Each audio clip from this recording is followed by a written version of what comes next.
आता बातमी अजित पवारांसंदर्भातली आहे। अजित पवारांच्या वादग्रस्त विधानावर राज्य सरकारने स्पष्टीकरण द्यावं अशी मागणी आता खासदार सुप्रिया सुळेंनी केली आहे। तर नानाच्या एका कार्यकर्त्याला मोक्का कारवाई होण्यापासून वाचवलं असं वादग्रस्त विधान अजित पवारांनी काल केलं होतं।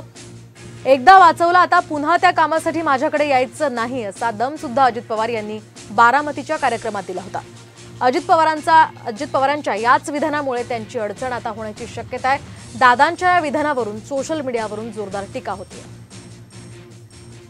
नानाच्या एका ओळखीच्या माणसाला फार मोका लागत होता नाना, आणि मला मग सगळ्यांनी सांगितलं, त्याच्यामध्ये वेगवेगळे सहकारी आले, बनगर आले, बाकीचे सगळे आले, सागर वगैरे सगळे आले।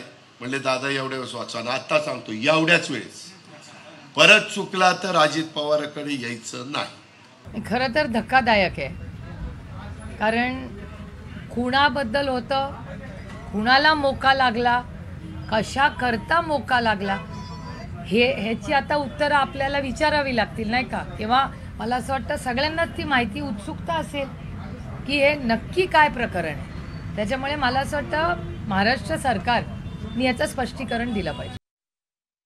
दरम्यान अजित पवारांच्या या वक्तव्यावरून शरद पवार गटाचे आमदार जितेंद्र आव्हाड यांनी ट्विट करत बोचरी टीका केली आहे। त्यांनी नेमकं काय ट्विट केलंय आपण पाहूयात। दादा खरंच मोकळ्या मनाचा माणूस आहे, तसाच भोळाही आहे। बघा ना, उभ्या महाराष्ट्राला सांगितलंय की मी मोक्कातला आरोपी सोडवला, असं खोचक ट्विट जितेंद्र आव्हाडांनी केलंय।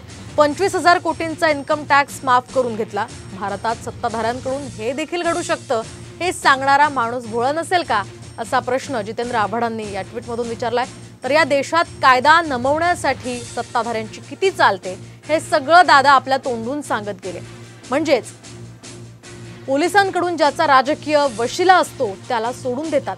दादांच्या शब्दातून इथला कारभार कसा उत्तमरित्या सुरू आहे याची गॅरंटी देण्यात आली आहे, असं खोचक ट्विट जितेंद्र आव्हाडांनी केलं।